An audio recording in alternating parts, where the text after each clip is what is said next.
우리는 하나님께로 나아가는 길, 이와 같은 제목을 통하여 주신 주님의 말씀을 따라서 우리가 어떻게 하나님 앞에 또 설 수 있을까 말씀을 통하여 깨달아보고 다시 한번 이 놀라운 은혜 속에 함께 동참하기를 소원하는 것입니다.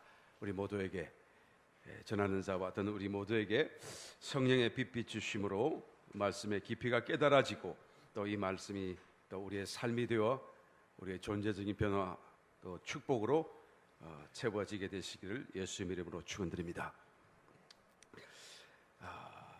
언젠간 예수님께서 같이 동행하는 제자들을 향하여서 이런 질문을 하신 적이 있습니다. 사람들이 인자를 누구라 하느냐?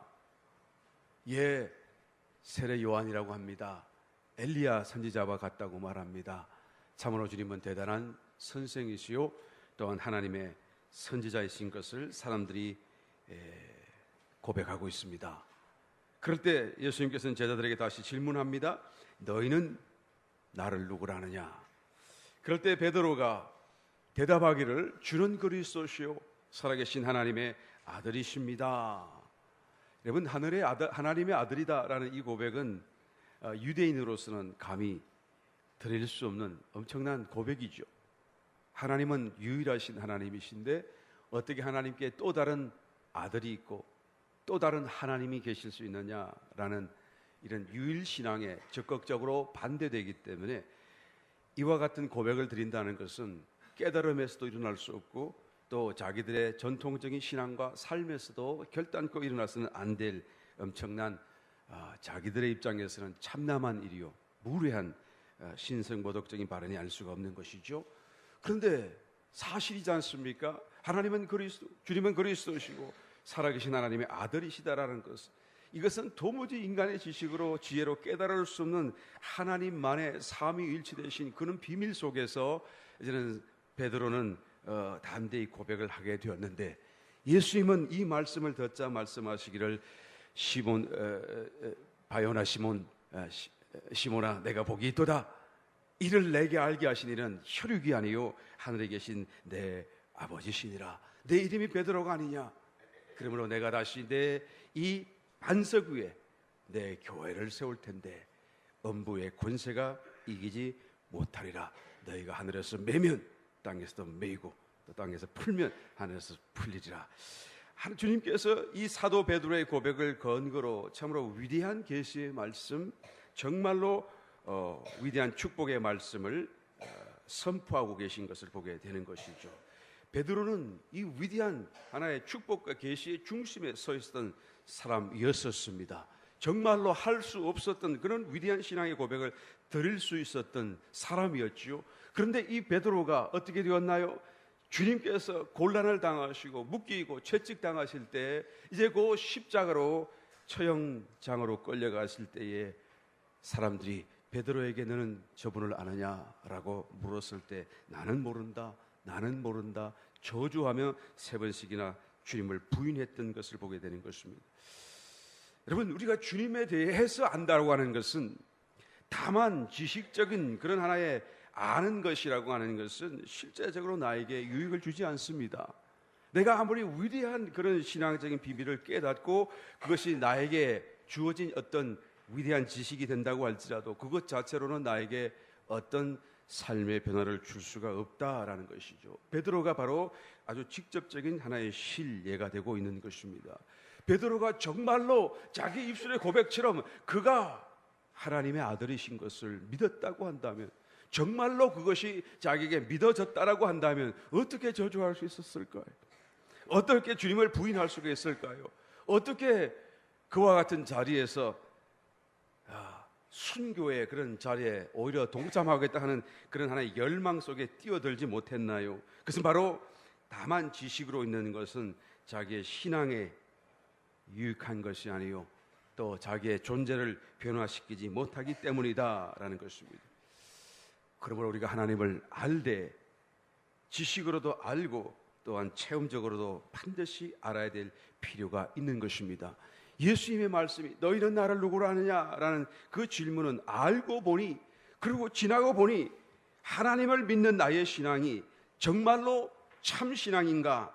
또 참 신앙이 되기 위해서는 다만 내가 지식적으로 하나님을 아는 것보다, 주님에 대해서 아는 것보다 더 깊은 영적인 어떤 영적 실체를 내가 가져야 한다라는 그것이 얼마나 필요한지를 말씀해 주고 있는 것입니다. 여러분, 하나님을 체험하게 되시기를 예수님이 축원합니다. 하나님을 다만 배우는 것으로 거치지 말고 하나님을 체험해야 돼요. 하나님을 체험하는 수많은 길 가운데서도 가장 직접적이고 가장 강력한 유일무이한 비교할 수 없는 길이 있다라고 한다면 그것은 하나님을 직접 만나 뵙는 길일 것입니다. 여러분, 하나님을 만나 뵙는 것은 다만 나에게 은혜가 되고 내가 놀라운 어떤 체험으로 끝나는 것이 아니고 하나님을 직접 만나는 그 사건 속에는 우리가 알지 못하는 정말로 어마어마한 일이 벌어지기 때문에 그래요.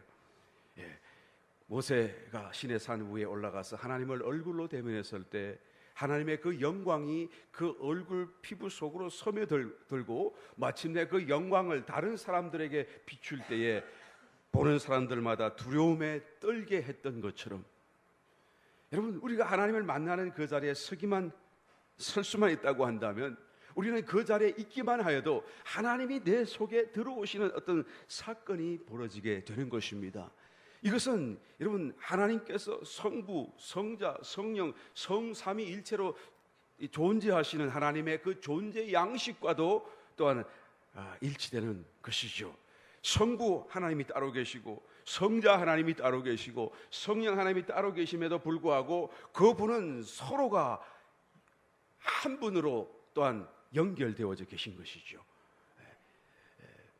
이것을 우리는 우리의 이해 속에, 논리 속에 설명할 수 없고 이해할 수 없겠지만 여하튼 하나님은 그런 모습으로 존재하시는 거예요. 그래서 성부 하나님이 따로 계시지만 그 하나님과 성자 하나님은 뗄 수 없도록 서로 상호 침투하고 있는, 그래서 서로가 서로를 엮어서 서로가 서로를 또한 연결하여 하나를 이루고 계시는, 그래서 상호 침투의 역사 속에 존재하시는 것을 우리가 보게 되는 것이죠. 그래서 세 분이시지만 한 분이신 것입니다. 마치 하나님의 그 존재 양식처럼 우리가 하나님 앞에 서게 되면 하나님은 우리 속에 침투하시게 되고, 내가 그것을 느끼든지 못 느끼든지 내 속에 들어오시게 되는, 더 충만히 계시게 되는 사건이 체험적으로 일어날 수밖에 없더라라는 것입니다. 그래서 하나님을 체험하는 길 가운데 가장 강력하고 가장 직접적인 길이 있다고 한다면 하나님을 직접적으로 만나 뵙는 일일 것입니다. 사실 이 일은 가장 특별하고 가장 예외적인 일 같습니다만, 그러나 사실 성경을 깨닫고 보게 되면 성경이 말하고 있는 가장 보편적이고 또한 가장 중심적이고 모든 구원받은 성도들의 신앙의 목표요 목적이 바로 여기에 있다라는 것을 우리는 말할 수 있을 것입니다. 예수님이 이 땅에 오신 이유가 무엇이고, 예수님이 십자가에 돌아가신 이유가 무엇이고, 왜 천지를 창조하셨으며 사람을 창조하셨는가, 그 모든 이유가 이 속에 들어있다라는 것을 우리는 깨닫고 보게 되면 우리는 고백하지 않을 수 없을 것입니다. 저와 여러분, 다시 한 번 더 우리의 신앙의 길이 어디에 있습니까? 하나님께로 나아가게 되시기를 예수님이 축원합니다.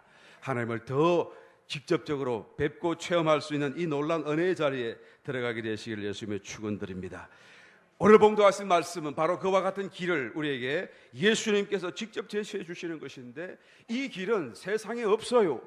다른 사람이 말하지 못하는 말씀이고, 어떠한 지혜자와 어떠한 철학자와 어떠한 뛰어난 사상가도 이 말을 할 수 없었던 말인 것을 우리는 알아야 되는 것입니다. 하나님께, 살아계신 하나님께 나아가는 길이 있다면 과연 어디에 있는가? 어떤 것인가? 어떻게 해야 하는 것인가?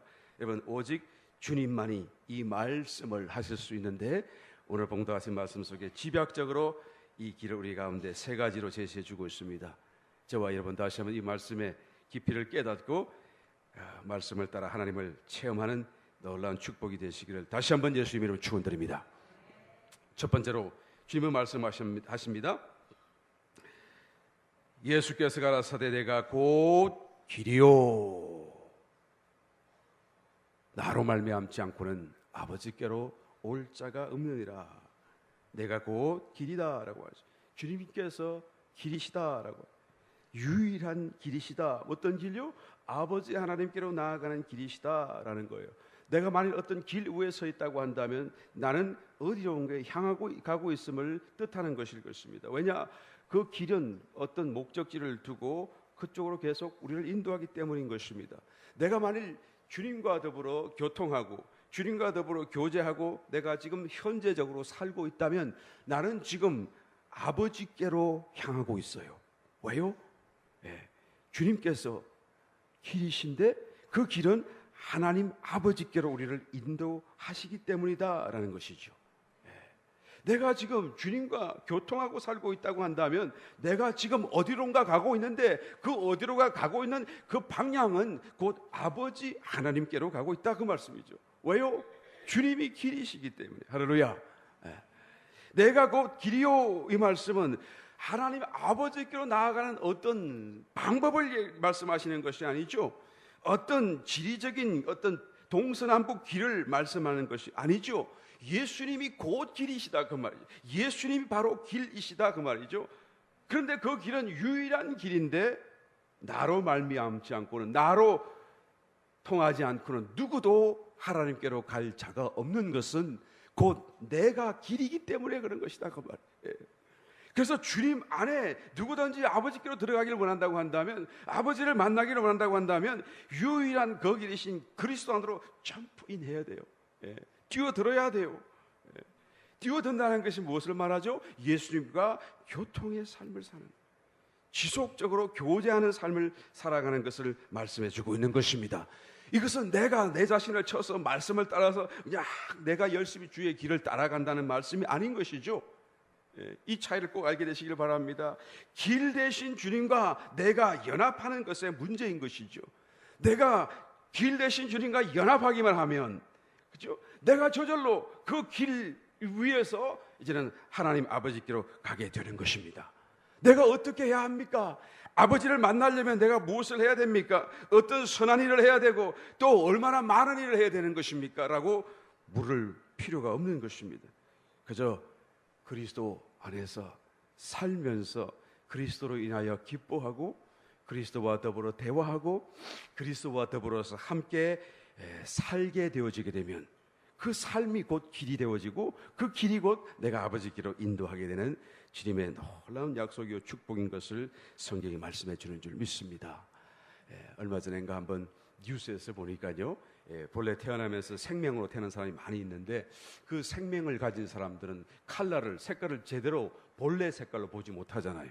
그래서 하늘에 이 놀라운 아름다운 신비한 그런 색깔들, 황홀한 색깔들, 이 아름다운 그죠 자연의 색깔들을 제 색깔로 보지 못하기 때문에 그냥 뭐 이렇게 너무 엉뚱한 것으로 보기 아름답지 못한 모습으로 아마 느끼실 수밖에 없지 않겠는가라는 것입니다. 그런데 그 어떤 생명을 가진 사람들을 위해서 영국에서인가 어디에서 이렇게 특수 안경을 발명했는데 그 안경은 누구라도 생명 있는 사람이라도 생명이 있어도 상관없이 원래 색깔을 볼 수 있게 해준다는 거예요. 그래서 그 안경을 이제는 시판하면서 사람들에게 이제 테스트로 나눠주니까 그것을 끼고 처음 제대로 된 하늘을 보고 제대로 된 색깔로 해가 지는 석양을 보고 그 처음 대하는 그 사람들의 표정과 감탄사, 감동을 내가 한번 이렇게 뉴스를 통해서 본 적이 있어요. 참 생각만 해도 여러분 그 입장과 그 마음이 다는 아니더라도 조금 이해가 되어지지 않겠습니까? 얼마나 아름다워요. 이 아름다운 것을 평소에 보지 못하고 살다가 저건 무슨 색깔일까? 정말로 본래 색깔은 어떨까? 얼마나 아름답게 조화되었을까? 모르고 살다가 이제는 제대로 된 색깔을 보는 그 순간, 눈이 열어지는 그 순간 얼마나 놀라운 감동 속에 하늘을 보고 땅을 보고 천지와 만물을 보며 감탄을 했을까라는 생각을 해보게 되는 것이죠. 그러면서 그것을 지으신 하나님을 생각할 수 있다라고 한다면 우리는 주님과 교제하는 자리에 나가게 될 것입니다. 또 얼마 전에는 귀가 날 때부터 들리지 않는 사람이 이제는 의학의 그런 발전로 인해서 이제는 뭐 이렇게 끼우니까 말이죠. 귀 수술을 하고 뭘 끼우니까 소리가 들리기 시작하는 거예요. 그래서 첫 소리를 듣고 얼마나 놀라고 감동이 가슴이 뛰었는지요. 이제 집에 퇴원하고 집에 들어왔습니다. 그래서 집에 들어와서 말이죠, 이렇게 그냥 덜커덕 이런 소리가 다 너무 신기하고 너무 아름답게 들리고, 그리고 뭐예요, 이 수돗물 꼭지에 이 부엌에서 수돗물 틀고 쫙 흐르는 물소리 너무 신기하고 아름답고 멜로디 같이 들리더라는 거예요. 그래서 그냥 이 찬장에 이렇게 서랍에 이렇게 탁 들면은 수저가 이게 덜커덕거리는 그런 소리조차도 보통 때는 이게 시끄럽게 들렸던 것이 우리에게는, 그분에게는 그렇게 아름답고 신기한 멜로디 소리로 귀에 울리더라는 것이죠. 어린아이가 보채는 소리, 그리고 자기의 이게 몸이 움직이는 소리, 문이 여닫는 소리, 모든 소리로 가득 차 있는 것을 보고 그렇게 감탄을 하며 기뻐하던 모습을 또 뉴스를 통해서 본 적이 있습니다. 여러분, 우리가 멀쩡한 귀를 가진 것으로도 얼마나 감사해야 될지 모르죠? 하나님을 감사하고 있습니까? 듣는 소리로 인하여 너무 감사하다고 정말 하나님 감사 한번 해본 적 있어요? 우리가 정말로 하나님과 교제할 수 있는 감사의 조건이 얼마나 많은지 몰라요. 이 대자연을 보고 또 참으로 이런 모든 하나님의 지으신 그런 하나의 만물 속에서 하나님, 내 눈으로 왜 이것을 보게 하십니까? 나를 얼마나 사랑하시길래 나의 이런 참 형편없는 사람조차에게도 하나님은 이 위대한 자연을 보게 하시고 느끼게 하십니까? 주님, 너무 아름답습니다. 너무 감사합니다. 라는 말로 내가 주님 앞에 고백할 수 있다라고 한다면, 여러분, 그 사람의 삶은 주님과 지금 교통의 삶을 살고 있다라고 말씀드릴 수가 있을 것입니다. 그러다가 때때로 주님께서 내 마음속에 감동을 주시면 그래, 그 감동을 따라 순종하여 어떤 일을 행하게 되고, 또한 그런 삶을 살아가는 그 삶 가운데에서 이제는 내가 바로 길 대신 주님과 함께 아버지께로 가고 있다는 사실을 마침내 깨닫게 되어질 것입니다. 여러분, 아브라함은 믿음의 선조로서 하나님께 부르심을 받고 성경은 기록하기를 갈 바를 알지 못한 채 그의 본토 친척 아버지 집을 떠나 나왔다라고 말씀하고 있습니다. 그가 어디로 가야 할지를 몰라요. 주님께서는 땅을 말씀하지 않았고, 지리를 말씀하지 않았고, 모양을 말씀하지 않았고, 언제 도착할 것이라 말씀하지 않았고, 다만 주님께서는 따라오라, 나오라 라고 말씀하셨던 그 말씀을 순종하여 아브라함이 나왔더니 어떻게 됐죠?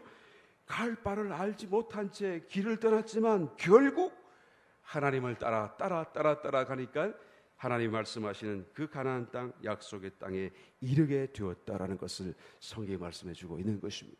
오늘 저와 여러분, 길 대신 주님 안에서 우리가 주님과 함께 교제하며 살며 주님을 계속적으로 우리가 따라가게 되면, 기뻐하게 되면 바로 그와 같은 삶이 길이 되어서 하나님 아버지의 영광을 우리가 뵐 수 있는 그 자리까지 우리를 인도해 주실 줄 믿습니다. 우리 모두가 이와 같은 놀라운 체험 속에 들어갈 수 있게 되시기를 다시 한번 예수님 이름으로 축원드립니다.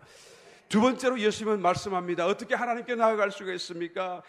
진리이신 그리스도를 통하여 나아갈 수 있다라고 말씀해 주고 있으면, 내가 곧 길이요 진리다라고 말씀하셨죠. 이 진리라고 하는 말씀은 알레데이아라는 말씀인데요, 우리나라 말로는 한 단어밖에 없지만, 그러나 이 헬라어로는 여러 가지 의미를 동시적으로 가지고 있어요. 그 진리라는 말의 본래적인, 우리나라의 말의 본래적인 의미는 무슨 뜻입니까? truth, 어떤 사실을 얘기하는 것이죠. 한 가지의 절대적이고 궁극적으로 틀림이 없는 어떤 이치나 도리, 어떤 법칙, 이런 것들을 우리는 진리라고 말하지 않습니까? 그래서 진리는 항상 정답이고 틀리지 않는 것을 우리는 사실이다 말하고 진리다라고 말을 합니다만, 이것은 거짓과 이제는 대칭되는 그런 어떤 의미를 가지고 있는 뜻일 것입니다. 그런데 이 알레데이아라는 진리라는 말의 의미는 그것뿐만 있는 것이 아니고, 이제는 reality, 어떤 실제라는 말, 그죠? 정말로 존재하는 것이라는 그런 의미를 동시적으로 가지고 있어요. 이 말은 어떤 뜻입니까? 그림자와 반대되는 것이고, 허상과 헛것과 반대되는 것이죠. 없는 것과 있는 것의 차이인 것이고, 우리가 요즘에 만날 수 있는, 그렇죠? 컴퓨터로 이렇게 3차원으로 팍 빛을 쏘아서 마치 멀리 있지만 여기 있는 사람 같이 3차원으로 형상을 쏘아주는 그런 홀로그램 같은 게 있잖아요. 그런 것이라고 말할 수 있는 것이죠. 이런 것과 대칭되는 말로, 이것은 없는 것이고 사라질 것이지만 실제로는 있는 것이다, 그 말씀이에요. 진리가 무엇입니까? 실제라라는 말씀이죠. 요한복음 16장에서 주님께서는 말씀하셨습니다. 떠나갈 것을 미리 말하니까 제자들이 두려워서 그 주님 어디로 가십니까? 가는 길을 보여주세요. 알려주세요. 주여 우리가 갈 수 있는 곳입니까? 주님께서는 이 두려워 떠는 제자들에게 아니라 내가 떠나는 것이 너희에게 유익이다. 내가 너희에게 실상을 말하노니 내가 떠나가지 아니하면 보혜사가 너에게 오지 못할 것이나 내가 떠나가게 되면 내가 가서 아버지께 보혜사를 또한 너에게 보내게 될 것이다. 그러므로 내가 실상을 너에게 말하는데 내가 떠나가는 것이 너에게 유익이다. 이 실상이라는 말씀이 바로 이 알레데이아, 리엘리티라는 말씀이죠. 정말로 우리의 생각으로는 주님이 떠나지 않으시는 것이 좋은 것 같으나 또 주님이 떠나시면 정말로 우리는 모든 걸 잃어버릴 것 같으나 그러나 사실은 실제로는 그것은 허상이요 우리의 잘못된 생각이요 착각이나 그러나 사실은 내가 떠나가면 내가 너희에게 영으로 와서 오히려 지금 너희와 함께 있는 것보다 더 가까이 더 분명하게 있게 될 것이다 라고 말씀하면서 이 진리, 실상의 단어의 의미를 다시 한 번 더 우리에게 말씀해 주셨습니다. 여러분, 예수님이 내가 실상이다라고 말하고 내가 진리다 그 말은 내가 지금 존재한다 그 말이에요. 그러면 예수님이 존재하시는 분이 되기 위해서는 예수님 외에 다른 모든 것은 비존재가 되어야 되는 것이죠. 내가 존재하는데 저기도 존재한다고 하면 나는 존재다라고 말하면 말의 의미가 없는 것이죠. 나는 존재하는 것이다 라는 그 말씀 속에는 다른 모든 것은 다 존재하는 것이 아닌데 그런데 나는 그와는 다르게 존재자다, 나는 스스로 있는 자다라고 지금 말씀하고 있는 것입니다. 이 모든 다른 것은 사실은 헛것이고 없는 것이다. 우리의 삶도 헛것이고 우리의 모든 만지고 보고 듣는 만나는 모든 것이 다 헛것이다 라고 지금 주님이 말씀하고 있는 거예요. 깨달아지십니다. 아멘. 이 말씀 한마디에 얼마나 깊은 철학과 사상과 이 세계적인 모든 종교가들이 다 연구해야 될 부분의 말씀들이 들어있는지 몰라요. 장자의, 중국 장자의 그런 이 추앙받는 하나의 사상가 중에 한 사람이죠. 그가 썼던 그런 재물론의 호전몽이라는 이야기가 나오잖아요. 자기가 낚싯배를 타고 한가로이 낚시를 하다가 깜빡 따뜻한 햇살에 잠이 들었어요. 그런데 자기가 꿈속에 꿈을 보니까 나비가 되어서 헐헐 하늘을 날면서 그러다가 너무 힘들어서 이제는 숲속가에 있는 나무 가지에 자기의 발을 내리고 날개를 접고 그리고 잠깐 쉰다는 것이 그만 거기서 또 나비가 잠이 들어버렸어요. 그래서 잠을 탁 깨고 나니까 자기가 장자인 것을 알게 된 거예요. 자기가 뱃속에 있는 것을 보게 된 것이죠. 그러다가 가만히 생각을 해봅니다. 내가 배에서 잠을 자다가 깼나? 아니면 나뭇가지에 앉아있던 나비가 잠을 깼나? 내가 나비인가? 나비가 낸가? 내가 진짜인가? 나비가 진짜인가? 내가 나비로 바뀌었나? 꿈속의 나비가 나로 지금 바뀌어 있는 것인가? 모르겠다. 그렇게. 이런 사상 속에서 모든 만물은 다 똑같다. 만물제동 그 사상을 가지고 이 유명한 장자의 그런 사상 체계를 만들어 가지 않습니까? 사실 이 장자는 사실 깊은 걸 깨달았어요. 그렇죠? 예? 그냥 다른 모든 사람 공자 맹자인 사람들은 전부 다 내가 중심이 돼 가지고 막 다 이렇게 통치하고 막 질서와 정리를 세우는데 이 장자는 나도 만물 중에 하나와 똑같다. 나비도 나도 꿈속에 있는 나비가 나와 뭐가 다를 게 있느냐 하고 다 같이 본 것이죠. 왜 이런 느낌을 가졌나요? 정말 깊은 속에 들어가서 보니까 다 허상이더라라는 것이죠. 뭔가 다른 것이 없더라라는 것이죠. 겉으로 보기에는 달라 보이고 겉으로 보기에는 뭔가 좀 생시 같고 꿈은 꿈인 것 같으나 사실은 꿈이든 생시든 그게 그것 아니냐. 살고 죽음이 다 그냥 똑같지 않느냐라고 그런 다 느끼게 되었다라는 것입니다. 왜 그런 느낌이 왔나요? 모든 것이 사실은 주님의 말씀처럼 비존재이기 때문에 그래요. 존재하는 것이 아니다. 흑상이다 말이에요. 그냥 그림자 같고 막 그냥 구름 같다라는 얘기죠. 만약에 장자가 오늘날 살아서 주님을 말씀을 들었다고 한다면 금방 깨닫고 그냥 주님을 따라갔을 거예요. 아마 주님을 얼마나 잘 믿게 됐는지 모를 거예요. 왜요? 벌써 철저하게 이 세상이 다 흑상이라는 것을 알고 있잖아요. 그런데 안타깝게도 이 사람은 주님을 못 만났어요. 주님 오시기 전에 태어났던 사람이에요. 정말 안타까운 사람이죠. 예. 여러분, 예수님이 없는 일생, 그리스도가 없는 일생, 그리스도와 함께하지 못하는 일생이라는 것은 우리가 일장춘몽, 유식한 말이죠. 그런 말로도 할 수 있어요. 이 일장춘몽이라는 말이 찾아보니까 어떻게 나왔는가 찾아보니까 당나라 때 소설 중에서 이렇게 아마 기원을 가지고 있다고 이렇게 소개를 하고 있네요. 일장춘몽, 한바탕 시끄러운 요란한 그런 봄날의 꿈과 같다. 우리 일생이 그런 말로 표현할 때, 허무한 것을 얘기할 때 일장춘몽이로다라고 말하잖아요. 근데 그 소설에서 배경이 됐대요. 그 소설에 어떤 한 남자가 이제 낮잠을 자는데, 술을 먹고 잠이 취했어요. 낮잠을 자는데 자기 집 꿈속에서 이제는 어떤 외국 사신들이 그냥 횡차를 해가지고 자기를 모시러 왔어요. 그래서 분명히 보니까 자기 집 앞마당인데 이 사람들이 와가지고 자기를 태우고 가자고 하는데, 어디로 가는 거 봤더니 자기 그 담벽에 붙어 있는 큰 회나무 안에 큰 구멍이 있는데 그 구멍 속으로 쏙 들어가는 거예요. 그래서 참 신기하다. 어떻게 이걸 들어오지? 하고 그냥 하여튼 꿈속에서 생각하면서 따라갔더니, 거기 갔더니 막 궁궐이 있고, 그리고는 이제 자기를 맞이하는데 아름다운 왕녀가 자기를 기다리고 있는 것이지. 그래서 자기를 결혼시켜주고, 그리고는 또 이제 태수를 시켜서 이제 호강하고 그냥 호의호식하고 막 얼마나 행복하게 살는지 몰라. 그래서 이야, 꿈속에서 내가 이렇게 행복하네, 이렇게 좋네, 와, 꿈인가 생신가. 그러다가 그 왕녀가 죽고 말아요. 그러니까 어떻게 합니까? 아유, 슬프다. 인생이 참 이게 별거 아니구나 라고 생각해 집에 고향이나 가봐야겠다 하고 고향으로 왔는데 잠에 탁 깼어요.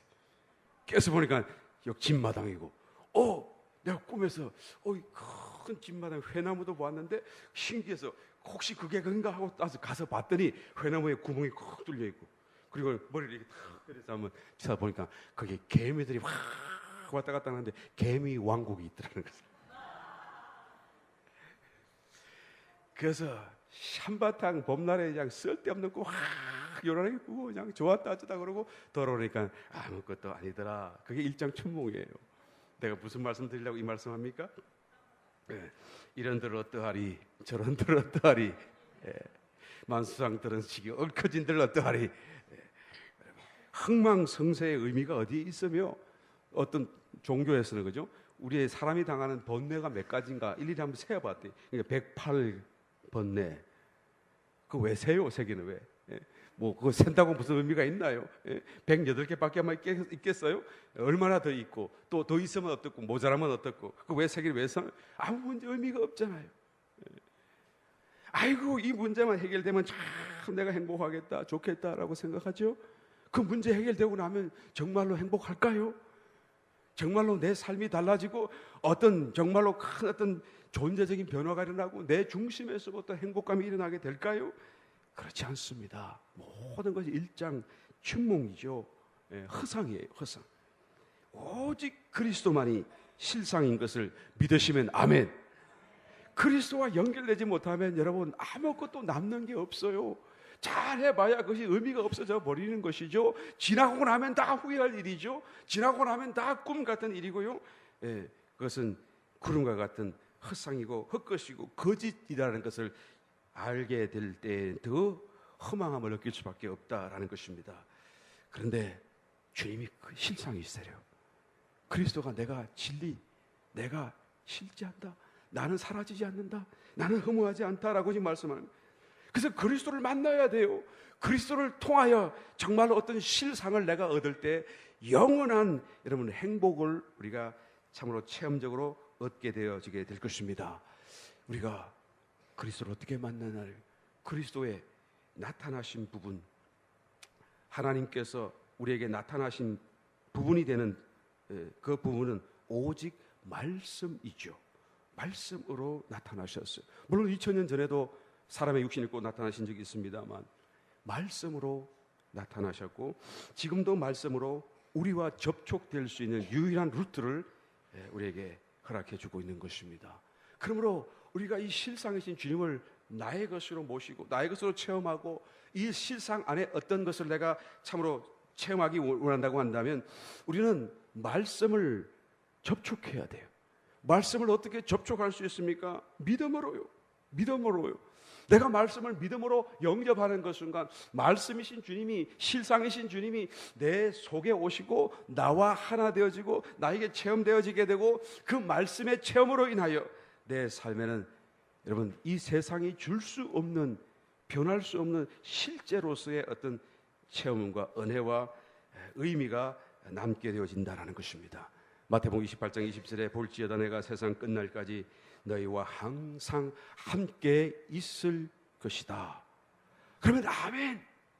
내가 그것이 느껴지든지 보여지든지 안 보여지든지 상관없어요.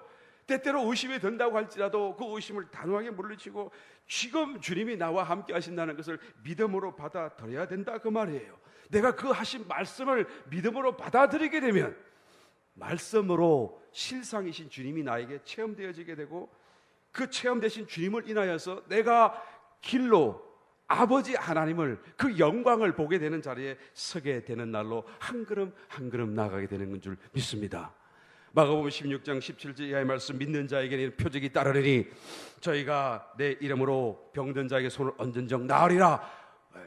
내 이름으로 귀신을 내어 쫓고 새 방언을 말하고 무슨 독을 마실 때도 해바지먹이 먹고 뱀을 집으며 손을 얹은 적 병든 자가 나으리라. 여러분, 병든 자를 낫게 하는 신유의 역사는 특별한 사람만 있는 것이 아니고 믿는 자에게 다 있는 것입니다. 할렐루야. 그런데 왜 안 일어납니까? 안 믿어지니까 그런 것이죠. 그럼 어떻게 합니까? 믿으면 돼요. 특별히 다른 어떤 기도를 더 하고 다른 어떤 40일 금식을 하고 또 어떤 특별한 어떤 선행을 해야 되는 것이 아니고 그냥 믿으면 돼요. 믿으면 그것이 역사한다라고 성경이 말씀하고 있는데, 그것이 안 믿어지니까 문제이고 안 믿어지니까 또한 그와 같은 실체가 내 삶 속에 일어나지 못한다라는 것을 말하는 것이죠.